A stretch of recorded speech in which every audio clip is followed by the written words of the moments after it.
RFM Matin. RFM Matin. Émission bi yeewoo Sénégal. RFM Matin 7h40 sunu gan maître Mame Adama Gueye ñu ngi lay nuyu. Babacar maa ngi lay fay di la gërëm ci invitation bi. di gërëm a laaj Ndiogou Diène mi ñuy fas yéene àndal tam ci waxtaan wi maître Mame Adama Gueye daal di sanc ci samedi yi ñu weesu kuréel gu bees goo tuddee Sénégal bu bees. waaw ñu teg ceeb diir ay waxtu nga wax ni sax faf da ngay nekkaat candidat ci élection présidentielle atum 2019 fukki at ak benn ci ginnaaw nekkoon nga candidat des na ci delsi Sénégal bu bees keroog ba nga koy sanc dégg nañ ci say kàddu ci sa discours nga naan réew mi amoon na occasion yu bëri pour soppeeku waaye dañoo raté occasion yooyu Sénégal bu bees ci noo ko tënkee loo ca bëgg a wax. jërëjëf Babacar nga may ma nuyu auditeurs yi tur bi mooy waxal boppam parce que moo ne Sénégal bu bees mooy dafa jot ñu dugg ci coppite yu dëggu parce que ni nga ko doon waxee occasion yu raté dañu am ñaari lu ñu tuddee alternance maanaam soppite waaye coppite yooyu liñ ci doon xaar la ñu gisul 2000 ñëpp taxaw am yaakaar bu rëy socialiste yi nekk fi 40 ans ñu dindi leen fi am yaakaar bu rëy régime libéral ñëw waaye yaakaar bi dafa tas ñu teg ci fukki at ak ñaar 2012 ñëpp mobilisé waat Abdoulaye Wade bëgg def li muy def ñëpp taxaw bañ ko assises nationales yi taxaw 23 juin taxaw ba régime Macky Sall ñëw toog ñëpp jàpp ci waaye coppite boobu tamit dafa yaakaar bi dafa tas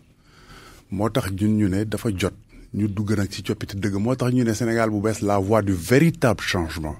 alternance la ñu amoon waaye alternance dafa doyul parce que alternance da ngay jël ñii rek dindi fi ñii indi ñeneen ñun ñu ne nañu indi alternative véritable maanaam loo xam ne dafay wuute lool ba pare nit ñi yëkk seen dund loolu moo tax ñu woote Sénégal bu bees.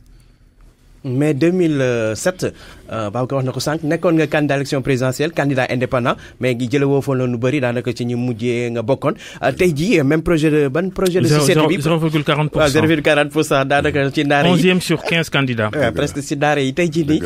projet de société nga proposé woon gars yi nanguluñ leen ko tey jii lan lu bees wala lan moo war a mën a soppeeku ba gars yi wóolu la fal la. Babacar ak El Hadj Ndiogou xam nga 2007 ak 2017 2018 sax fukki at ak ñaar la xam nga muy yow muy man fa ñu nekkoon 2007 ak fi ñu nekk tey mënul bokk fi ngeen di liggéey sax na mu meloon 2007 ak ñu mel tey bokkul. loolu waaye itam nee nga réew mi soppeekuwul. ci at yooyu yëpp réew mi soppeekuwul waaye taxul nit ñi seen conscience citoyenne développé wul yooyu ñaari yu wuute la. Sénégalais yi seen xel fa mu tolloon parce que lu bari koy indi xam nga par exemple 2007 système d'information bi am tey nga xam ne tey fu nit toog mën nañ la fa indil information nga am si ay jàngat mën si jot jamono ji mel woon noonu donc évolution boobu am nañ yaakaar ne diggante 2007 ak léegi Sénégalais yi am na lu mu évoluer si seen conscience citoyenne ak nu ñu boo seetloo beneen situation la bëgg a jox 2007 ni citoyens yi dégg gisee woon politiciens yi ak ni ngeen gisee tey bokkul. parce que ñoom tamit ni gis-gis bi ñu gis ak ñiy def politique ni ñu ko daan defee ak ni ñu koy defee ba léegi citoyens yi dañ leen bëggatuñu loolu parce que loolu leer na même homme politique sax dañ koy wax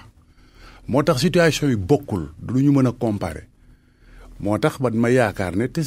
pour man sax damay di rassurer du affaire sax résultat gëm naa ne dafa am lu ma war a def ma koy def tey suñ ma ne woon booy dem sax da ngay am 1% c'est pas le problème. yaakaar naa fi ma toll ak engagement bi ma am sama diggante réew ak diggante sumay concitoyens suma rôle la ma def proposition. loolu moo tax ma def question ay falo ak yooyu gëmoo ne di nga falu xëy na amoo ci yaakaar. am naa ci yaakaar bu baax a baax a baax parce que loolu c'est pas incompatible am naa ci yaakaar bu baax a baax mais dama bëgg insister sur le fait que nit booy def da ngay def li nga yaakaar ne mooy sa devoir. résultat bi beneen étape la loolu lu am la mais man li may def dama def parce que ak ñi ñu àndal dañ yaakaar ne suñu devoir la.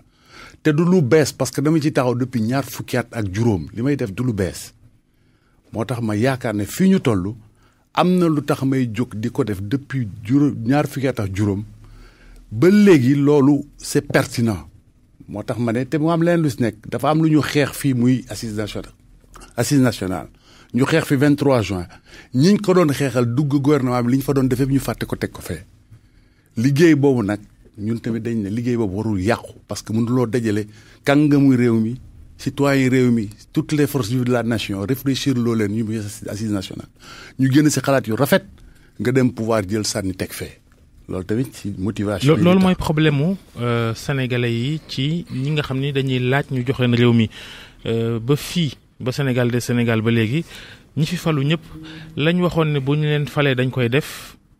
safaan wa daanaka la ñuy gis bu ñu faloo. moo tax ñu bëgg la laaj yow mi nga xam ni da nga bëgg indi Sénégal bu bees ci nan la askan wi war a sukkandikoo ngir gëm ni lii ngay wax bis boo jotoon ci réew mi di nga ko def. Babacar ñun ñëpp fi lañ dëkk Sénégal dëkk bu ndaw la li ma doon wax démb laay wax ba tey loolu yàlla may na ma ko am na opportunité def ni ñeneen ñi def c'est-à-dire dugg ci milieu politique ñu ubbil la bunt nga dugg ci opportunité amoon naa ko jëluma ko pour wane ne man loolu taxuloon ma jóg moo tax nit du wax boppam damay bàyyi citoyen ñu jugé seen bopp mais problème bi waaye mooy ku fi wax nañ seet sa gannaaw seet ndegam sa taxawaay ak sa jaar-jaar wane na lu tax nit ñi mën gëm ne li ngay wax di nga ko def foofu rek laay am. mais itam dafa am ay réalités yu mel ni yu am ci askan wi la géographie politique la géographie électorale la sociologie électorale sénégalais buy wote rawatina lu ci mel ne élection présidentielle candidature indépendante yi ñiy wote daa mel ni duñ ci bàyyi xel lool moom daal appareil politique yi di parti politique yi ña ñu jiital ñooy gën a fës ndax gëm nga ni loola daa soppeeku. man dafa am loo xam ne dama ko seetlu te man dama ci jëkk critiquer suma bopp def suma autocritique mooy bu ñu comparer dañu jël ay éléments yu objectif man gëm naa ne ba fi ñu toll benn candidature indépendante indiwuñ ko fi ci anam yi ñu ko fi waree indee préparé duñ ko nañ ko war a préparer loolu lu leer la moo tax effectivement résultat yooyu candidature indépendante am du woon candidature yu baax parce que très souvent man maa jiit damay critiquer suma bopp c'était un peu improvisé mal préparé moo tax bi yoon loolu ñun taluñu ñu teel a jóg pour mën a am temps dem ci askan bi wax ak ñoom expliquer leen nga xam ne bés bu jotee offre bi ñu def danañ ko préparer nañ ko war a préparer ba ñëpp dégg ko loolu moo tax te am leneen nag loo foog ñu wax ko mooy que situation politique bi dafa am benn élément bu sam importance mooy dafa am ñu bari bindu te watewuñu ñooñu tamit ñun suñu cible principale la dañ leen bëgg parce que ñooñu li taxawatewuñu dafa peut-être am lu ñu gis lu dalul seen xel ñu bëgg ñun am taxawaay boo xam ne xëy na di leen inciter ñu voter loolu tamit beneen dimension. nga xam ne tamit lu am solo ci wàllum vote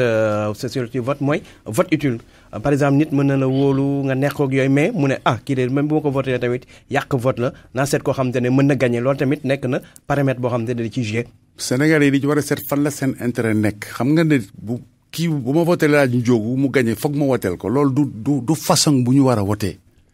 da nga naan kan laa war a woteel kii la yaakaar ni woteel ko moo gën ci Sénégal noonu la ñu voté waaye alaaji Jaw non du ma ko woteel parce que su ma ko doo amal dara kooku du wax nañu bàyyi Sénégalais yi te Sénégalais yi dama di ñaax ñu jàpp seen xel xam seen intérêt mooy woteel ki gën ci réew mi nañu ku ñu xaar ne kooku rek nañ ko woteel mais buñ ko féetalee ne kii boo ko woteelee du am leneen li nga xam ne foog ñu wax ko tamit te c'est très important mooy Babacar ak El Hadj Ndiogou mooy Sénégal man benn élément bu extrêmement important wax nañ ko ci discours bi Sénégal fi ñu toll président de la République dafa am acte bu fort mu war a poser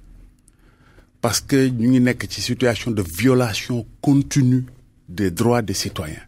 violation grave mooy affaire carte d'identité parce que tamit ñun ñi nga xam ne du ñu ay politique nga xam ne amuñu clientèle comme ni ñu koy waxee ñoo xam ne dañ leen di togg dañ leen di far tàmm di leen voter intérêt candidat yooyu mooy ñi war a voter yëpp ñu jox leen seen carte te situation bi am c'est une situation extrêmement grave. boo xam ne normalement bu ñëpp jotoon seen carte d'identité fi ñu toll nii. élection présidentielle nañ am 900 000 primo votants maanaam 900 000 gone yoo xam ne mosuñoo wote. war a voté est-ce que da nga yaakaar ni millions yi nga xam tayef la ci nguur gi mu yéexal yëf yi. luubal ko tayef bu wér la dañ ko gis élection législative yi lépp la ñu organiser woon pour que pouvoir bi am li mu bëgg mooy fexe assurer ñi nga xam ne yaakaar na dañ ko voté ñooñu inscrire. fexe ñooñu nga xam ne yaakaar nañ ko voté ñu jot seen carte ñi ñu yaakaar ne duñu leen voté duñu jot seen carte loolu nag sénégalais yi dootuñu ko nangu def nañ ko benn yoon kenn dootu ko nangu te c'est une situation de violation continue extrêmement grave d'un droit élémentaire droit démocratique élémentaire kooku il faut ñu xam ne sénégalais yi duñ ko nangu te président de la république buy bëgg a wane bonne disposition ci affaire élection yi loolu la war a jëkk régler te mu bañ a am benn discussion. bon lu si xool ba léegi wàllum mboote yi lu wees carte d'identité yi gis nañ ne fichier beeg yooyu problème yi ci am na sax ay experts yi ñëwoon ba càmbar ko def audit beeg yooyu joxe seen résultat mais ba léegi teewul coow laa ngi am yow naka nga gisee li nga xamante ne mooy fichier bi audit bi ñu doon amal ndax léegi day war ne yow sa xel dal na ci wala boog da nga naan déedéet amul lu ci dal xel. nañ joxe résultat yi ba pare parce que tamit dafa am benn nuance. neneen c'est fiable à 98%. dafa am nuance mooy xam nga dafa am lu sew ci biir audit fichier électoral dafa waroon am lu ko jiitu. audit du processus électoral passé pour xam lan moo ci soox ñu rectifier ko fichier bi c'est une chose mais ñëpp xam nañ ne élection yi passé jaarul yoon te li tax élection yi jaarul yoon mooy affaire carte yi dafa am benn catégorie bu spéciale bu mu touché bon ñun daf ñu concerné bu baax mooy jeunes yi parce que boo seetloo suma discours ak proposition ñu def une des si principales mooy xale wu réew mi non seulement dañ leen découragé ba seen yaakaar tas ñu dugg ci àll bi dem ci désert bi di dee dem ci géej gi di dee parce que gëm nañ ne mënatuñu am dara fii ci Sénégal teg si nag ñu empêché leen ñu jot seen carte pour voter loolu c'est inadmissible xale yi nañ leen jox parce que ñoom avenir réew mi ñoom la gën a concerné moo tax ñoom tamit dañu am seen fulla ak seen fayda droit boobu jox carte nit du option c'est une obligation suñu alal la ñu jël 52 000 lañ jël def ko ci carte yi nañ fexe citoyens yi jot seen carte surtout xale yi mais xale yi tamit nañu am seen pas-pas ak seen taxawaay. ba seen droit boobu ñu jot scandale la. c'est un scandale absolu. 52 milliards ñu am résultat yi nit ñi mënuñ jot seen carte d'identité. tout à fait Maître Mame Adama Gueye mi jiite mbootaay gu bees gi mu tuddee Sénégal bu bees mooy sunu gan wax nga itam candidat nga ci ñu wax candidature déclarée à la présidentielle de 2019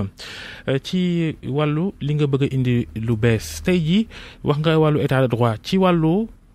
nekkinu askan wi xaw nga ko junj ak gone yi nga ne ñu ngi jël gaal yi looy ŋàññee nguurug Macky Sall gi ci doxalinam ñoom nee ñu def nañ ay jéego ci wàllu social def bourse de sécurité familiale def couverture maladie universelle di tabaxi tali ni ko Macky Sall di inauguré sax démb ak tey ca diggante Kaolack ak Fatick dëgg-dëgg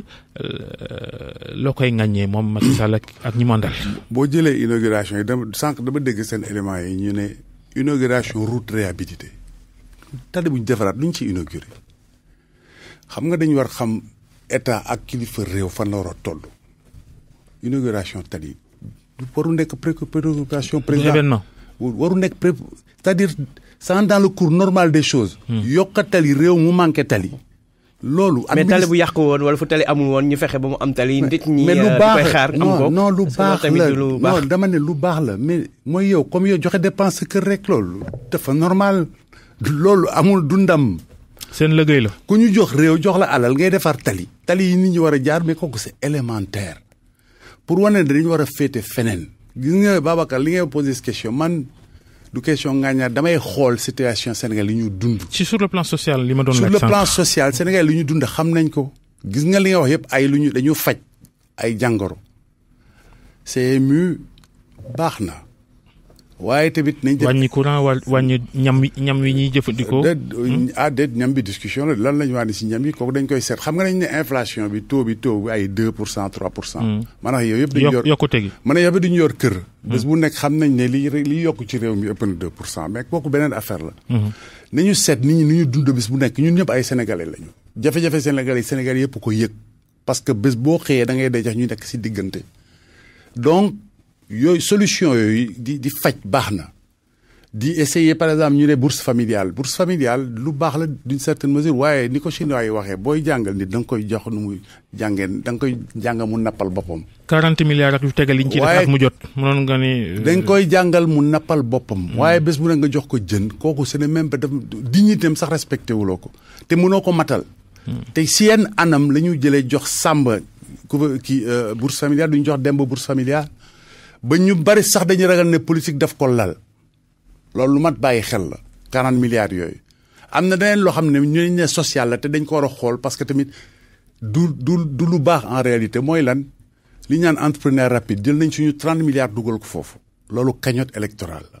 parce que entrepreneur rapide demal Google loolu amul fenn ça ne veut rien dire entrepreneur rapide entrepreneur mënul rapide. loolu yëpp day tekki ni mu jaadoom ñàkk a jaadu moom Macky Sall bu dee candidat lay doon mi ngi leen di jiitu bu baax ci yëf yi bu dee nii ngay waxee nii def na ko di jël ay cagnotte électorale entre guillemets di ko roof fu ne ngir mën ko yéeyee nit ñi ñu woteel ko. xëy na Sénégal yaa gëm naa ne Sénégal yi ñàkk ju fayda noonu suñu alal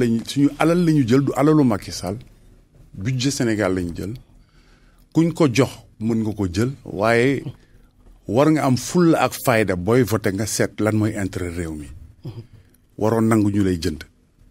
maître ci wàllum yoon yow nekkoon nga fi bâtonnier des avocats jamono ji coow li mooy àtteb Khalifa Sall di wéy jamono ji sax ñu ngi ci plaidoirie yi procureur sàkku ñu daan ko juróom-ñaari atu kaso waaye avocat mooy ki léegi ba léegi dañu gis ne mbir yi jalgati dëgg la ndax sax leeral amu ci diggante caisse d'avance ak fonds politique yow ban jàngal ngay def ci mbirum Khalifa Sall ak àtteem bi. waaw xam nga amoon na lu ma ci wax ci ba ma ko waree wax parce que procès bu xësee ba jib mu am ay avocat de la défense am ay avocat de partie civile da dul jaadu ci ku mel ni man avocat ma ñëw di ci joxe xalaat ci pendant le procès loolu daal da ngay may ma jéggulu ci li ma waxoon ci principe bi au départ moo doon que le fait que ñu bañ a reconnaître Khalifa Sall son immunité parlementaire kooku c'était un scandale mais procès bi ni muy doxee nii comme ñu ngi nekk en cours de procès nga baal ma bañ ci prononcé jiite woon nga forum civil doon xool réew mi nees ko yore baax na mbilum kees yooyu nga xam ni keesu maire keesu palais keesu assemblée sa gis-gis ci loola non gis mooy vraiment war nañ lu mat a xoolaat la parce que jël alal réew bi ñu ne jël nañ tant de centaines de millions wala tant de milliards jox ko benn nit nekk loolu neex nga ci def loolu lu mat a seetaat la parce que alal réew ñëpp a ci war a yem